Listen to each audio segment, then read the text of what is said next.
Tú y tocas, yo y toco.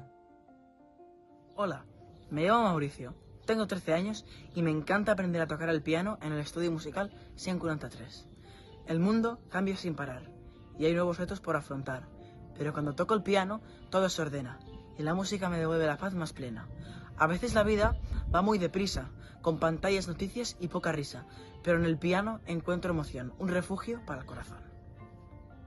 Y ahora os voy a tocar la marcha turca de Mozart.